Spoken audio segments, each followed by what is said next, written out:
Hi friends, ಎಲ್ಲರಿಗೂ ನಮಸ್ಕಾರ. ಎಲ್ಲರೂ ಹೇಗಿದ್ದೀರಾ? ಇವತ್ತಿನ ವಿಡಿಯೋದಲ್ಲಿ ನಾನು ಮನೆಯಲ್ಲೇ ಮಾಡುವಂತಹ ಒಂದು ಪ್ರೋಟೀನ್ ಪೌಡರ್ ಅಂತ ಹೇಳ್ಬೋದು, ಅಥವಾ ಮಾಲ್ಟ್ ಪೌಡರ್ ಅಂತ ಹೇಳ್ಬೋದು. ಅದನ್ನ ಇವತ್ತು ನಿಮ್ ಜೊತೆ ಶೇರ್ ಮಾಡ್ಕೊಳ್ತಾ ಇದ್ದೀನಿ. ಹೇಗಿದ್ರು ನಾನು ಖಾಲಿಯಾಗಿತ್ತು, ರೆಡಿ ಮಾಡ್ಕೊಳ್ತಾ ಇದ್ದೆ. ಹಾಗೆ ಕೆಲವೊಂದು ಕ್ಲಿಪ್ಪಿಂಗ್ ಗಳನ್ನ ತಗೊಂಡ್ಬಿಟ್ಟು ನಿಮ್ ಜೊತೆ ಶೇರ್ ಮಾಡ್ಕೊಳ್ತಾ ಇದ್ದೀನಿ. ನಾನು ಇದಕ್ಕೆ ಏನೆಲ್ಲ ಹಾಕ್ತಾ ಇದ್ದೀನಿ ಅಂತ ಹೇಳಿ ಎಲ್ಲಾ ಪ್ಯಾಕೆಟ್ ಗಳನ್ನ ನಾನು ಇಲ್ಲಿ ಹಾಗೆ ನಿಮ್ಗೆ ತೋರಿಸ್ತಾ ಇದ್ದೀನಿ. ಹಾಗೆ ನೋಡ್ಬೋದು, ಕೆಲವೊಂದನ್ನ ನಾನು ಉರಿಬೇಕಾದ್ರೂ ಸಹ ತೋರಿಸ್ತೀನಿ. ಸಾಧ್ಯವಾದ್ರೆ ನಾನು ಡಿಸ್ಕ್ರಿಪ್ಷನ್ ಬಾಕ್ಸ್ ಅಲ್ಲಿ ಎಲ್ಲಾ ಕಾಳುಗಳ ನೇಮ್ ಅನ್ನ ಕೆಳಗಡೆ ಡಿಸ್ಕ್ರಿಪ್ಷನ್ ಬಾಕ್ಸ್ ಅಲ್ಲಿ ಹಾಕಿರ್ತೀನಿ. ನಾನು ಏನೆಲ್ಲ ಬಳಸ್ತಾ ಇದ್ದೀನಿ ಅಂದ್ರೆ ಮೆಕ್ಕೆಜೋಳ, ಮತ್ತೆ ಈ ಚಿಕ್ಕು ಜೋಳ ಬರುತ್ತೆ ನೋಡಿ, ಆ ಜೋಳ, ಮತ್ತೆ ಜವೆ, ಗೋಧಿ, ಮತ್ತೆ ನವಧಾನ್ಯಗಳು, ಎಲ್ಲಾ ರೀತಿಯ ನವಧಾನ್ಯಗಳನ್ನು ಎಲ್ಲವನ್ನು ತಗೊಂಡಿದ್ದೀನಿ. ಮತ್ತೆ ರಾಗಿ, ಮತ್ತೆ ಮನೆಯಲ್ಲಿ ನಾವ್ ಏನ್ ಕಾಳುಗಳನ್ನ ಉಪಯೋಗಿಸ್ತೀವಿ, ಎಲ್ಲಾ ರೀತಿಯ ಕಾಳುಗಳು, ಮತ್ತೆ ಡ್ರೈ ಫ್ರೂಟ್ಸ್, ಬಾದಾಮಿ, ಗೋಡಂಬಿ, ಪಿಸ್ತಾ, ಮತ್ತೆ ಓಲ್ನಟ್, ಮತ್ತೆ ಪರಂಗಿ ಬೀಜ ಅಂತ ಹೆಂಗ್ ಕರಿತೀವಿ ನಾವು, ಪಂಪ್ಕಿನ್ ಸೀಡ್ಸ್, ಮತ್ತೆ ವಾಟರ್ ಮೆಲನ್ ಸೀಡ್ಸ್, ಮತ್ತೆ ಕೆಂಪು ಹಕ್ಕಿ, ಅದರಲ್ಲಿ ಮತ್ತೆ ಇನ್ನೊಂದು ಸ್ವಲ್ಪ ಬ್ರೌನ್ ಹಕ್ಕಿ ಬರುತ್ತೆ ನೋಡಿ, ಆ ಅಕ್ಕಿಗಳು. ಅಂದ್ರೆ ನಮ್ಗೆ ಎಲ್ಲವನ್ನು ನಾನು ತಗೊಂಡ್ಬಿಟ್ಟು ಅದನ್ನ ನೀಟಾಗಿ ವಾಶ್ ಮಾಡಿ, ಮತ್ತೆ ಕೆಲವೊಂದನ್ನ ಮೊಳಕೆ ಕಟ್ಟಿ ಕಾಳುಗಳನ್ನ ನೀವು ಹಾಕ್ತೀನಿ ಅಂದ್ರೆ ಮೊಳಕೆ ಕಟ್ಟು ಸಹ ಹಾಕಬಹುದು. ನಾನು ಈ ಸಲ ಏನ್ ಮೊಳಕೆ ಕಟ್ಟಿರ್ಲಿಲ್ಲ, ನಾನು ಕೆಲವೊಂದ್ಸಲಿ ಮೊಳಕೆ ಕಟ್ಬಿಟ್ಟು ಒಣಗಿಸಿ ಇಟ್ಟಿರ್ತೀನಿ. ಹಾಗೆ ಪೌಡರ್ ಮಾಡ್ಕೋಬೇಕಾದ್ರೆ ಅದನ್ನ ಹಾಕ್ಬಿಟ್ಟು ಪೌಡರ್ ಮಾಡ್ಕೊಂತೀನಿ. ಈ ಸರಿ ನಾನು ಮೊಳಕೆ ಏನ್ ಕಟ್ಟಿರ್ಲಿಲ್ಲ, ಹಾಗಾಗಿ ಎಲ್ಲಾ ಕಾಳುಗಳನ್ನ ಹಾಕ್ಬಿಟ್ಟು ಪೌಡರ್ ಮಾಡ್ಕೊಂತಿರೋದು. ಮತ್ತೆ ಹುರುಳಿ ಕಾಳು, ಸ್ವಲ್ಪ ಪೆಪ್ಪರ್ನ ಸ್ವಲ್ಪ ಸೇರಿಸ್ಬೇಕು. ಮತ್ತೆ ಉದ್ದಿನ ಬೇಳೆ ಹಾಕ್ತಾ ಇಲ್ಲ ನಾನಿಲ್ಲಿ, ಉದ್ದಿನ ಕಾಳನ್ನ ಹಾಕ್ತಾ ಇದ್ದೀನಿ. ನೆಕ್ಸ್ಟ್ ಮತ್ತೆ ಎಲ್ಲಾ ನವಧಾನ್ಯಗಳನ್ನ ಒಂದು ನೈಟ್ ನೆನ್ಸಿಟ್ಬಿಟ್ಟು ನೀಟಾಗಿ ತೊಳೆದು ಒಣಗಿಸಿ ಇಟ್ಕೊಂಡಿದೀನಿ. ಅದನ್ನ ಒಂದು 4 ಬೌಲ್ ಅಷ್ಟು ಹಾಕೊಳ್ತಾ ಇದ್ದೀನಿ. ನಾನು ಮಿಕ್ಕಿರೋದೆಲ್ಲ ಒಂದೊಂದು ಬೌಲ್ ಹಾಕೊಂತೀನಿ ಅಂತ ಹೇಳಿದ್ನ, ಒಂದೊಂದು ಅರ್ಧ ಮುಕ್ಕಾಲ್ ಬೌಲ್ ಹಾಕೊಂತೀನಿ ಅಂತ ಹೇಳಿದ್ನಲ್ಲ, ಹಾಕ್ತೀನಿ. ಇನ್ನ ನವಧಾನ್ಯಗಳೆಲ್ಲ ಏನಿದೆ ನೋಡಿ, ಅದನ್ನು ಸಹ ಎಲ್ಲ ಒಂದು 4 ರಿಂದ 5 ಬೌಲ್ ಹಾಕೊಂಡ್ಬಿಟ್ಟು ಉರಿತಾ ಇದ್ದೀನಿ. ಒಂದ್ ಸ್ಟವ್ ಮೇಲೆ 2 ಕಡೆನೂ ಸಹ ಒಂದೊಂದು ದಪ್ಪ ತಳದ ಪಾತ್ರೆಗಳನ್ನ ಇಟ್ಬಿಟ್ಟು ಉರಿಬೇಕು. ಇವಾಗ ಒಂದೇ ಕಡೆ ನಾವು ನಿಂತು ಉರಿತೀವಿ ಅಂದ್ರೆ ನಮ್ಗೆ ಎಲ್ಲಾ ರೆಡಿ ಮಾಡ್ಕೊಳ್ಳೋದ್ರೊಳಗೆ ತುಂಬಾನೇ ಕಾಳುಗಳು ನೋವು ಬಂದ್ಬಿಡುತ್ತೆ. ಯಾಕೆಂದ್ರೆ ಸುಮಾರು ತರ ಕಾಳುಗಳಿದೆಯಲ್ಲ, ಎಲ್ಲಾನು ನಾವು ಆಮೇಲೆ ಇದನ್ನ ಹೈ ಫ್ಲೇಮ್ ಅಲ್ಲಿ ಉರಿಬಾರ್ದು, ಮೀಡಿಯಂ ಫ್ಲೇಮ್ ಅಲ್ಲೇ ಇಟ್ಟು ಉರಿಬೇಕು. ಇದನ್ನ ತುಂಬಾ ಸಿಹಿ ಈ ತರ ಎಲ್ಲ ಮಾಡಬಾರ್ದು. ಹಾಗಾಗಿ ನಿಧಾನವಾಗಿನೇ ಹುರಿದ್ಬಿಟ್ಟು ಈ ಕಡೆ ಒಂದು ಪಾತ್ರೆಯನ್ನ ಇಟ್ಟಿರಿ, ಒಂದು ಸ್ಟೀಲ್ ಪಾತ್ರೆ ಅಥವಾ ಒಂದು ಕಾಟನ್ ಬಟ್ಟೆಯನ್ನ ಹಾಸ್ಬಿಟ್ಟು ಅದ್ರ ಮೇಲೆ ಸಹ ನೀವು ಹಾಕ್ಬೋದು. ಅವಾಗ ಅದು ನೀಟಾಗಿ ಆರುತ್ತೆ. ಈಗ ಎಲ್ಲಾ ಕಾಳುಗಳನ್ನು ನಾವು ಒಂದೇ ರೀತಿಯಾಗಿ ಒಂದೇ ಟೈಮ್ ಅಲ್ಲಿ ಉರಿಯೋದಕ್ಕೆ ಆಗಲ್ಲ. ಕೆಲವೊಂದು ಅಂದ್ರೆ ಕಡ್ಲೆಕಾಳು, ಕಾಬೂಲ್ ಕಡ್ಲೆ, ಮತ್ತೆ ಬೀನ್ಸ್ ಕಾಳುಗಳೆಲ್ಲ ಏನಿರುತ್ತೆ ನೋಡಿ, ಅದೆಲ್ಲ ಸ್ವಲ್ಪ ಉರಿಯೋದಕ್ಕೆ ಟೈಮ್ ತಗೊಳುತ್ತೆ. ಅಲ್ಲ, ಮತ್ತೆ ರಾಗಿ ಅಥವಾ ಜೋಳ, ಈ ಸಿರಿಧಾನ್ಯಗಳೆಲ್ಲ ಬೇಗನೆ ಫ್ರೈ ಆಗ್ಬಿಡುತ್ತೆ. ಹಾಗಾಗಿ ಯಾವ್ಯಾವ್ದಕ್ಕೆ ಟೈಮ್ ಜಾಸ್ತಿ ತಗೊಳುತ್ತೆ ಅದನ್ನ ಅದಾದ್ರ ಟೈಮ್ಗೆ ತಕ್ಕಂತೆ ನಾವು ನೀಟಾಗಿ ಹುರಿಬೇಕಾಗುತ್ತೆ. ತುಂಬಾನೇ ಹುರಿದ್ಬಿಟ್ಟು ಸೀಸೋದೆಲ್ಲ ಮಾಡಬಾರ್ದು. ಹಾಗೆ ನಾನು ಕೆಲವೊಂದು ಕಾಳುಗಳನ್ನ ಇವಾಗ ತಾನೇ ತರಿಸಿದ್ದಿತ್ತು, ಹಾಗಾಗಿ ಕೆಲವೊಂದು ಕಾಳುಗಳನ್ನ ಕ್ಲೀನ್ ಮಾಡ್ಕೊಂಡಿರ್ಲಿಲ್ಲ. ಹಾಗೆ ನಾನು ಒಂದು ಮರಕ್ಕೆ ಹಾಕ್ಬಿಟ್ಟು ಅದನ್ನು ಸಹ ಹೀಗೆ ಫ್ರೈ ಮಾಡ್ಕೊಂತ ಕ್ಲೀನ್ ಮಾಡ್ಕೊಂಡೆ ಹಾಕೊಳ್ತಾ ಇದ್ದೀನಿ. ಇದು ಮಾಲ್ಟ ಪೌಡರ್ ಅನ್ನ ನಾವು ಮಾಡಿ ತುಂಬಾ ದಿನಗಳ ತನಕ ಸ್ಟೋರ್ ಮಾಡ್ಕೊಳೋದ್ರಿಂದ ಎಲ್ಲ ರೀತಿಯ ಕಾಳುಗಳನ್ನ ನೀಟಾಗಿ ನೀವು ವಾಶ್ ಮಾಡೋದಿದ್ರೆ ವಾಶ್ ಮಾಡಿ ನೀಟಾಗಿ ಒಣಗಿಸ್ಬಿಟ್ಟು ಸಹ ಹುರಿದ್ಬಿಟ್ಟು ಇದನ್ನ ಪೌಡರ್ ಮಾಡ್ಕೊಳ್ಳಿ. ಅಥವಾ ನೀಟಾಗಿ ಈ ರೀತಿ ಒಂದು ಮರದಲ್ಲಿ ಅಥವಾ ಪ್ಲೇಟ್ ಅಲ್ಲಿ ಹಾಕ್ಬಿಟ್ಟು ಕ್ಲೀನ್ ಮಾಡ್ಕೊಳ್ಳಿ. ಒಂದ್ಸರಿ ನೀಟಾಗಿ ಕ್ಲೀನ್ ಮಾಡ್ಬಿಟ್ಟು ಅದನ್ನ ಸ್ವಲ್ಪ ನಿಮ್ಗೆ ಏನಾದ್ರು ಎಕ್ಸ್ಟ್ರಾ ಇನ್ನು ಡಸ್ಟ್ ಇದೆ ಅಂದ್ರೆ ಒಂದು ಬಟ್ಟೆಯಲ್ಲಿ ಹಾಕ್ಬಿಟ್ಟು ನೀಟಾಗಿ ಒರೆಸ್ಬಿಡಿ. ಒಂದು ಬಟ್ಟೆಯಲ್ಲಿ ಹಾಕಿ ಚೆನ್ನಾಗಿ ನೀವು ಒರೆಸೋದ್ರಿಂದ ಅದ್ರಲ್ಲಿ ಏನಾದ್ರು ಎಕ್ಸ್ಟ್ರಾ ಡಸ್ಟ್ ಅಥವಾ ಪೌಡರ್ ಏನಾರು ಇದ್ರೆ ಕ್ಲೀನ್ ಆಗುತ್ತೆ. ಮತ್ತೆ ಉದ್ದಿನ ಕಾಳನ್ನ ಹುರ್ಕೊಳ್ತಾ ಇದ್ದೀನಿ ನಾನು. ಉದ್ದಿನ ಕಾಳು, ಹೆಸರು ಕಾಳು, ಅಲಸಂದೆ ಕಾಳು, ನಾನು ಎಲ್ಲಾ ಕಾಳುಗಳು ಮತ್ತೆ ಎಲ್ಲಾ ಧಾನ್ಯಗಳನ್ನ ಡಿಸ್ಕ್ರಿಪ್ಷನ್ ಬಾಕ್ಸ್ ಅಲ್ಲಿ ಮೆನ್ಷನ್ ಮಾಡ್ತೀನಿ ಫ್ರೆಂಡ್ಸ್. ಉದ್ದಿನ ಕಾಳು ಅಷ್ಟೇ, ನೀವು ಎಲ್ಲಾ ಕಾಳುಗಳು ಏನ್ ತಗೊಂತೀರಿ ನೋಡಿ ಅಷ್ಟು ತಗೋಬೇಡಿ. ಕಾಳು ಒಂದು ಬೌಲ್ ತಗೊಂಡಿದ್ರೆ ಉದ್ದಿನ ಕಾಳನ್ನ ಒಂದು ಅರ್ಧ ಬೌಲ್ ತಗೊಳ್ಳಿ. ಇದು ಮತ್ತೆ ಮೆಂತೆ, ಪೆಪ್ಪರ್ ಅದನ್ನೆಲ್ಲ ಸ್ವಲ್ಪ ಕ್ವಾಂಟಿಟಿ ಕಡಿಮೆ ಹಾಕ್ತೀನಿ ನಾನು. ಇನ್ನು ಮಿಕ್ಕಿದ ಕಾಳುಗಳು ಮತ್ತೆ ಸಿರಿಧಾನ್ಯಗಳೆಲ್ಲ ಒಂದೊಂದು ಬೌಲ್ ಮೆಜರ್ಮೆಂಟ್ ಅಲ್ಲಿ ತಗೊಂಡಿದ್ದೀನಿ. ಮೆಂತೆನ ನೋಡಿ ತೋರಿಸ್ತಾ ಇದ್ದೀನಿ. ನಾನು ಒಂದು ಅರ್ಧ ಬೌಲ್ ಅಷ್ಟು ಮೆಂತೆ ತಗೊಂಡಿದ್ದೀನಿ, ಅದನ್ನು ಸಹ ಫ್ರೈ ಮಾಡ್ಕೊಂತ ಇದ್ದೀನಿ.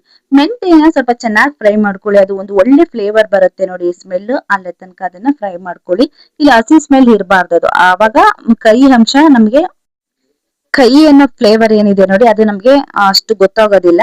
ಅದೇ ರೀತಿ ಅಕ್ಕಿ ನಾನು ಬ್ರೌನ್ ಅಕ್ಕಿ ಮತ್ತೆ ರೆಡ್ ರೈಸ್ ಎಲ್ಲ ತೋರಿಸಿದ್ನಲ್ಲ, ಅದನ್ನು ಸಹ ನೀಟಾಗಿ ಫ್ರೈ ಮಾಡ್ಕೊಳ್ತಾ ಇದ್ದೀನಿ. ಈ ಕಡೆ ದಪ್ಪ ಬೀನ್ಸ್ ಇದೆ ಏನಿದೆ ನೋಡಿ, ಇದನ್ನು ಸಹ ನಾನು ಡಬಲ್ ಬೀನ್ಸ್ ಅದನ್ನು ಸಹ ಫ್ರೈ ಮಾಡ್ಕೊಳ್ತಾ ಇದ್ದೀನಿ. ಈ ಬೀನ್ಸ್ ಅಲ್ಲಿ ಒಂದು 3-4 ತರ ಬರುತ್ತೆ. ಅದ್ರಲ್ಲಿ ನಿಮ್ಗೆ ಎಲ್ಲ ಬೇಕು ಅಂದ್ರೆ ಎಲ್ಲಾನು ಸ್ವಲ್ಪ ಒಂದೊಂದು ಇಡಿಯಷ್ಟು ಹಾಕೋಬಹುದು. ಅಥವಾ ನಿಮ್ಗೆ ಯಾವ್ದಾದ್ರು ಒಂದು ಮನೇಲಿದೆ ಅದನ್ನೇ ಹಾಕ್ತೀನಿ ಅಂದ್ರೆ ಯಾವ್ದಾದ್ರು ಒಂದು ರೀತಿಯ ಬೀನ್ಸ್ ಗಳನ್ನ ಸೇರಿಸಬಹುದು. ಇದಲ್ದೇನೆ ನೀವು ನಿಮ್ಗೆ ಇನ್ನು ಯಾವ್ದು ನಿಮ್ಮ ಮನೆಯಲ್ಲಿ ಉಪಯೋಗಿಸ್ತಿರೋ ಅಂತ ಎಕ್ಸ್ಟ್ರಾ ಕಾಳುಗಳಾಗಿರ್ಬೋದು, ಧಾನ್ಯಗಳಾಗಿರ್ಬೋದು, ನೀವು ಸೇರಿಸ್ಬಿಟ್ಟು ಪೌಡರ್ ಅನ್ನ ಮಾಡಿ ಇಟ್ಕೋಬಹುದು. ಯಾಕೆಂದ್ರೆ ನಾವು ಎಲ್ಲಾ ದಿನ ಎಲ್ಲಾ ರೀತಿಯ ಕಾಳುಗಳೇ ಆಗ್ಲಿ ಅಥವಾ ಎಲ್ಲಾ ಧಾನ್ಯಗಳನ್ನಾಗಿ ತಿಂತೀವಿ ಅಂತ ಹೇಳಕ್ ಆಗೋದಿಲ್ಲ. ಹಾಗಾಗಿ ನಿಮ್ಗೆ ಈ ರೀತಿ ಎಲ್ಲಾ ರೀತಿಯ ಕಾಳು ಅಥವಾ ಧಾನ್ಯ ಮತ್ತೆ ಡ್ರೈ ಫ್ರೂಟ್ಸ್ ಆಗ್ಬೋದು, ಇದನ್ನೆಲ್ಲ ಸೇರಿಸ್ಬಿಟ್ಟು ಪೌಡರ್ ಮಾಡಿ ಡೈಲಿ ಒಂದೊಂದು ಗ್ಲಾಸ್ ಕುಡಿತಾ ಇದ್ರೆ, ನಿಮ್ಗೆ ತುಂಬಾನೇ ಸುಸ್ತಿದ್ರೆ ಅಥವಾ ನಿಶಕ್ತಿ ಇದ್ರೆ, ನಿಮ್ಗೆ ತುಂಬಾ ಆಯಾಸ ಆಗ್ತಾ ಇದ್ರೆ, ಈ ರೀತಿ ಡೈಲಿ ನೀವು ಕುಡಿತಾ ಬನ್ನಿ. ನಿಮ್ಗೆ ಗೊತ್ತಾಗುತ್ತೆ ರಿಸಲ್ಟ್ ಯಾವ ತರ ಇರುತ್ತೆ ಅಂತ. ನಾವು ಡೈಲಿ ಎಲ್ಲದನ್ನು ತಿನ್ನೋದಕ್ಕೆ ಆಗಲ್ಲ ಅನ್ನೋ ಪರ್ಪಸ್ಗೋಸ್ಕರ ನಾನು ಇದು ತುಂಬಾ ವರ್ಷಗಳಿಂದ ಟ್ರೈ ಮಾಡ್ತಾ ಇದ್ದೀನಿ. ತುಂಬಾ ವರ್ಷಗಳಿಂದ ಯಾವಾಗ್ಲೂ ನಾನು ಆಚೆಯಿಂದ ಪೌಡರ್ ಅನ್ನ ತಗೊಂಡಿಲ್ಲ, ನಾನೇ ಮನೆಯಲ್ಲೇ ಮಾಡ್ಕೊಳ್ಳುವಂತದ್ದು. ಹಾಗೆ ಬಟಾಣಿ ಕಾಳು ಮತ್ತೆ ಇನ್ನೊಂದು ಕಡೆ ಮಸೂರ್ ದಾಲ್ನು ಸಹ ಉರಿತಾ ಇದ್ದೀನಿ, ತೋರಿಸ್ತಾ ಇದ್ದೀನಿ ನೋಡಿ. ನಾನು ಇಲ್ಲಿ ಕೆಲವೊಂದು ಕ್ಲಿಪ್ಪಿಂಗ್ ಗಳು ಮಾತ್ರ ತಗೊಂಡಿರೋದ್ರಿಂದ ನಾನು ಎಲ್ಲವನ್ನೂ ಕರೆಕ್ಟ್ ಆಗಿ ಇಲ್ಲಿ ಇದೆ ಅಂತಾನೆ ಹೇಳ್ತಾ ಇಲ್ಲ. ಹಾಗಾಗಿ ನಾನು ಡಿಸ್ಕ್ರಿಪ್ಷನ್ ಬಾಕ್ಸ್ ಅಲ್ಲಿ ಎಲ್ಲಾ ಹೆಸರುಗಳನ್ನ ಹಾಕ್ತೀನಿ ಅಂತ ಹೇಳ್ತಾ ಇರೋದು. ಯಾಕೆಂದ್ರೆ ನಾನು ಆಗ್ಲೇ ಒಂದು ಅರ್ಧನ ರೆಡಿ ಮಾಡ್ಬಿಟ್ಟಿದ್ದೆ, ಆಮೇಲೆ ನಾನು ಒಂದು ವಿಡಿಯೋ ಮಾಡ್ಕೊಳೋಣ ಅಂತ ಅನ್ಸ್ಬಿಟ್ಟು ಆಮೇಲೆ ಸ್ವಲ್ಪ ಕ್ಲಿಪ್ಪಿಂಗ್ ಗಳನ್ನ ತಗೊಂಡ್ಬಿಟ್ಟು ರೆಡಿ ಮಾಡ್ಕೊಂಡಿದ್ದಂಥದ್ದು. ಹಾಗಾಗಿ ಎಲ್ಲಾ ಕಾಳುಗಳನ್ನ ಉರಿಯೋದೇ ಆಗ್ಲಿ ಅಥವಾ ಎಲ್ಲಾ ನಾನು ಪ್ಯಾಕೆಟ್ ಅಲ್ಲಿ ಹಾಗೇನೆ ಅಥವಾ ಕಾಳುಗಳನ್ನ ತೋರ್ಸೋದಕ್ಕೆ ಆಗ್ಲಿಲ್ಲ. ಹಾಗೆ ಇನ್ನೊಂದು ಕಡೆ ಮತ್ತೆ ಇದು ಸಬ್ಬಕ್ಕಿ ಉರಿತಾ ಇದ್ದೀನಿ, ಇನ್ನೊಂದು ಕಡೆ ಬಾರ್ಲಿನ ಸಹ ಉರಿತಾ ಇದ್ದೀನಿ. ಸಬ್ಬಕ್ಕಿ ಉರಿಬೇಕಾದ್ರೆ ಸ್ವಲ್ಪ ತುಂಬಾನೇ ಮೀಡಿಯಂ ಫ್ಲೇಮ್ ಇಟ್ಬಿಟ್ಟು ಉರಿರಿ. ಹಾಗೆ ನೀವು ಎಲ್ಲ ಸ್ವಲ್ಪ ಒಂದು 5-6 ತರ ಕಾಳುಗಳನ್ನ ಹುರಿದಿರ್ತೀರಿ ಈಗ ಒಂದು ಪಾತ್ರೆಯಲ್ಲಿ ಅನ್ಕೊಳ್ಳಿ. ಆವಾಗ ಒಂದು ಕಾಟನ್ ಬಟ್ಟೆನ ತಗೊಂಡು ನೀಟಾಗಿ ಆ ಪಾತ್ರೆ ಅಥವಾ ಬಾಂಡ್ಲಿ ಏನ್ ಇಟ್ಟಿರ್ತೀರಲ್ಲ ಅದನ್ನ ಒಂದ್ಸಲಿ ಒರೆಸ್ಕೊಂಡ್ಬಿಡಿ. ಯಾಕೆಂದ್ರೆ ಮತ್ತೆ ಮತ್ತೆ ಹಿಂದೆನೆ ನಾವು ಮತ್ತೆ ಕಾಳುಗಳನ್ನ ಹಾಕಿ ಉರಿತಾ ಇರೋದ್ರಿಂದ ಅದು ಹಾಗೆ ಸ್ವಲ್ಪ ಕಪ್ ಆಗುವಂತದ ಚಾನ್ಸಸ್ ಇರುತ್ತೆ. ಹಾಗಾಗಿ ನೀಟಾಗಿ ಒಂದ್ಸರಿ ಕ್ಲೀನ್ ಮಾಡ್ಕೊಂಡ್ಬಿಟ್ಟು ಉರಿತಾ ಇರಿ. ಹಾಗೆ ವಾಲ್ನಟ್ ತೋರಿಸ್ತಾ ಇದೀನಿ ನೋಡಿ, ವಾಲ್ನಟ್ ನಾನು ತೋರಿಸ್ತಾ ಇದೀನಲ್ಲ ಅದೇನು ಅಷ್ಟನ್ನು ಹಾಕೋದಿಲ್ಲ ನಾನು, ಅದ್ರಲ್ಲಿ ಒಂದು ಅರ್ಧ ಅಷ್ಟು ಹಾಕೊಳ್ತೀನಿ. ಹಾಗೆ ಮತ್ತೆ ಪಂಪ್ಕಿನ್ ಸೀಡ್ಸ್ ತೋರಿಸ್ತಾ ಇದೀನಿ ನೋಡಿ, ಇದನ್ನು ಅಷ್ಟೇ ನೀವೆಲ್ಲ ಒಂದು ಮೀಡಿಯಂ ಉರಿಯಲ್ಲೇನೆ ಉರಿಬೇಕಾಗುತ್ತೆ. ತುಂಬಾ ಜೋರಾಗಿ ಮಾಡಿ ಹುರ್ಕೋಬೇಡಿ, ಸೀಸ್ಕೋಬೇಡಿ, ಯಾವ ಕಾಳುಗಳನ್ನು ಸೀಸ್ಕೋಬೇಡಿ. ಅವಾಗ ಪೌಡರ್ ಟೇಸ್ಟ್ ಸಹ ಹಾಳಾಗೋದಿಲ್ಲ, ಚೆನ್ನಾಗಿರುತ್ತೆ. ನೀವು ಮನೇಲೆ ಬೇಕಿದ್ರೆ ಇದನ್ನ ಚಿಕ್ಕದೊಂದು ಜಾಮೂನ್ ಬೌಲ್ ಮೆಜರ್ಮೆಂಟ್ ಅಲ್ಲಿ ತಗೊಂಡು, ಇಲ್ಲ ಚಿಕ್ಕದೊಂದು ಟೀ ಕುಡಿಯೋ ಕಪ್ ಇರುತ್ತೆ ನೋಡಿ, ಅದೇ ಮೆಜರ್ಮೆಂಟ್ ಅಲ್ಲಿ ಎಲ್ಲಾ ರೀತಿಯ ನಿಮ್ಮ ಮನೆಯಲ್ಲಿ ಯಾವ ರೀತಿ ಕಾಳು ಧಾನ್ಯಗಳು ಏನಿರುತ್ತೆ ಅದನ್ನ ಒಂದ್ಸರಿ ಟ್ರೈ ಮಾಡಿ. ನಿಮ್ಗೆ ಅದು ಇಷ್ಟ ಆದ್ರೆ ಮತ್ತೆ ನೀವು ನೆಕ್ಸ್ಟ್ ಸ್ವಲ್ಪ ಜಾಸ್ತಿ ಕ್ವಾಂಟಿಟಿಯಲ್ಲಿ ಮಾಡ್ಕೋಬಹುದು. ಹಾಗೆ ಜೀರಿಗೆನು ಸಹ ಹಾಕೊಂಡಿದ್ದೀನಿ. ಜೀರಿಗೆನ ನಾನು ಸ್ವಲ್ಪ ಒಂದು ಬೌಲ್ ಪೂರ್ತಿನೇ ಹಾಕೊಳ್ತಾ ಇದ್ದೀನಿ. ಜೀರಿಗೆ ಮತ್ತೆ ಜೀರ್ಣ ಇವಾಗೆಲ್ಲ ಈ ರೀತಿ ಕಾಳುಗಳು ಧಾನ್ಯಗಳು ನಾವು ಎಲ್ಲ ಹಾಕಿರೋದ್ರಿಂದ ಬೇಗ ಜೀರ್ಣ ಆಗೋದಕ್ಕೂ ನಮ್ಗೆ ಜೀರಿಗೆ ಸಹಾಯ ಮಾಡುತ್ತೆ. ಹಾಗಾಗಿ ಜೀರಿಗೆನು ಸಹ ನಮ್ಮ ಹೆಲ್ತ್ಗೂ ತುಂಬಾನೇ ಒಳ್ಳೇದಲ್ವಾ, ಹಾಗಾಗಿ ಜೀರಿಗೆನು ಸಹ ಸೇರಿಸ್ಕೊಳ್ತಾ ಇದ್ದೀನಿ. ಮತ್ತೆ ಬಾದಾಮು, ಅದೇ ರೀತಿ ವಾಟರ್ ಮೆಲನ್ ಸೀಡ್ಸ್ ಇದನ್ನು ಸಹ ಫ್ರೈ ಮಾಡ್ಕೊಳ್ತಾ ಇದ್ದೀನಿ. ಮತ್ತೆ ಇದಕ್ಕೆ ನಾನು ಸೂರ್ಯಕಾಂತಿ ಬೀಜನ ಸಹ ಸೇರಿಸ್ಕೊಳ್ತಾ ಇದ್ದೀನಿ. ಇದೆಲ್ಲ ನಿಮ್ಗೆ ಈಸಿಯಾಗಿ ಎಲ್ಲ ಒಂದೇ ಹತ್ರ ಸಿಗ್ಬೇಕಪ್ಪ ಅಂದ್ರೆ ಡಿಮಾರ್ಟ್ ಅಲ್ಲಿ ಸಿಕ್ಬಿಡುತ್ತೆ. ನಿಮ್ಗೆ ಸಿರಿಧಾನ್ಯಗಳಾಗ್ಲಿ, ಈ ತರ ಡ್ರೈ ಫ್ರೂಟ್ಸ್ ಆಗ್ಲಿ, ವಾಲ್ನಟ್ ಆಗ್ಲಿ, ಮತ್ತೆ pumpkin seeds, water melon seeds, ಈ ತರ ಎಲ್ಲಾ ಒಂದೇ ಹತ್ರ ಸಿಗ್ಬೇಕು ಅಂದ್ರೆ ಡಿಮಾರ್ಟ್ ಅಲ್ಲಿ ಸಿಗುತ್ತೆ. ಅಥವಾ ಕೆಲವೊಂದು ದೊಡ್ಡ ದೊಡ್ಡ ರೇಷನ್ ಅಂಗಡಿಗಳಲ್ಲಿ ಎಲ್ಲಾ ರೀತಿಯ ಧಾನ್ಯಗಳು ಎಲ್ಲದೂ ಸಹ ಸಿಗುತ್ತೆ. ಹಾಗೆ ಪೆಪ್ಪರ್ ಮತ್ತೆ ವಾಲ್ನಟ್ ಅನ್ನು ಸಹ ಹುರ್ಕೊಳ್ತಾ ಇದ್ದೀನಿ. ನಾನು ಇದನ್ನೆಲ್ಲ ಹುರಿದು ರೆಡಿ ಮಾಡ್ಕೊಳ್ತಾ ಇದ್ದೀನಿ ಫ್ರೆಂಡ್ಸ್. ಅದಕ್ಕಿಂತ ಮೊದಲೇ ನಾನು ಏನ್ ಮಾಡಿರ್ತೀನಿ ಅಂದ್ರೆ ರಾಗಿ ನಾನು ಯಾವಾಗ್ಲೂ ಮನೆಯಲ್ಲೇ ತೊಳೆದು ರೆಡಿ ಮಾಡಿ ಇಟ್ಕೊಂಡಿರ್ತೀನಿ. ನಾನು ಮುದ್ದೆಗೆ ಅಂತ ರಾಗಿ ರೆಡಿ ಮಾಡಿ ಇಟ್ಟಿರ್ತೀನಲ್ವಾ, ಅದನ್ನ ಕ್ಲೀನ್ ಮಾಡ್ಬಿಟ್ಟು ಇದಕ್ಕೆ ಒಂದು 2-2.5 kg ಅಷ್ಟು ಸೇರಿಸ್ತಾ ಇದ್ದೀನಿ. ಯಾಕೆಂದ್ರೆ ನಾನು ಇಲ್ಲಿ ಮಾಡ್ತಾ ಇರೋದು ಸ್ವಲ್ಪ ಜಾಸ್ತಿ ಕ್ವಾಂಟಿಟಿಯಲ್ಲಿ, ಹಾಗಾಗಿ ನಾನು ಒಂದು 2.5 kg ಅಷ್ಟು ರಾಗಿಯನ್ನ ಸೇರಿಸ್ತಾ ಇದ್ದೀನಿ. ಆ ರಾಗಿಗೆ ನಾನು ಸ್ವಲ್ಪ ಸೋಂಪಿನ ಕಾಳನ್ನ ಹಾಕ್ತಾ ಇದ್ದೀನಿ. ಸೋಂಪಿನ ಕಾಳು ಒಂದು ಫ್ಲೇವರ್ ಸಹ ಚೆನ್ನಾಗಿರುತ್ತೆ, ಮತ್ತೆ ನಮ್ಮ ಜೀರ್ಣ ಶಕ್ತಿಗೂ ಅದು ತುಂಬಾನೇ ಒಳ್ಳೇದು. ಹಾಗಾಗಿ ಒಂದು ಇಡಿಯಷ್ಟು ಸೋಂಪಿನ ಕಾಳು ಹಾಕ್ತಾ ಇದ್ದೀನಿ. ಮತ್ತೆ ಒಂದು ಸ್ವಲ್ಪ ಓಂ ಕಾಳನ್ನ ಸೇರಿಸ್ತಾ ಇದ್ದೀನಿ. ಇದನ್ನ ನಾನು ಹುರಿತಾ ಇಲ್ಲ, ಈಗ ಕಾಳೆಲ್ಲ ಹುರಿದು ಏನ್ ಬಿಸಿ ರೆಡಿ ಮಾಡಿಟ್ಟಿರ್ತೀನಿ ನೋಡಿ ಅದ್ರೊಳಗೆ ಹಾಕ್ಬಿಟ್ಟು ಮಿಕ್ಸ್ ಮಾಡ್ಕೊಳ್ತಾ ಇದ್ದೀನಿ. ಒಂದು ಅರ್ಧ ಇಡಿಯಷ್ಟು ಓಂ ಕಾಳನ್ನ ಸೇರಿಸ್ಬಿಟ್ಟು ಇದನ್ನ ಚೆನ್ನಾಗಿ ಮಿಕ್ಸ್ ಮಾಡ್ಬೇಕು. ಅದು ಒಂದು ಎಲ್ಲಾ ಕಾಳುಗಳು ಎಲ್ಲಾ ಕಡೆ ಸ್ಪ್ರೆಡ್ ಆಗ್ಬೇಕು. ಆ ರೀತಿ ನೀಟಾಗಿ ಮಿಕ್ಸ್ ಮಾಡೋದ್ರಿಂದ ನಿಮ್ಗೆ ಪೌಡರ್ ಹಾಕ್ಸಿದಾಗ ಅದು ಎಲ್ಲಾ ಕಾಳುಗಳು ಒಂದ್ ಹತ್ರನೇ ಯಾವ್ದೂನು ಪೌಡರ್ ಆಗಿ ಇರೋದಿಲ್ಲ. ನೀಟಾಗಿ ಮೇಲಿಂದ ಕೆಳಗಡೆ ನೀಟಾಗಿ ಮಿಕ್ಸ್ ಮಾಡಿ ಇಟ್ಕೋಬೇಕು.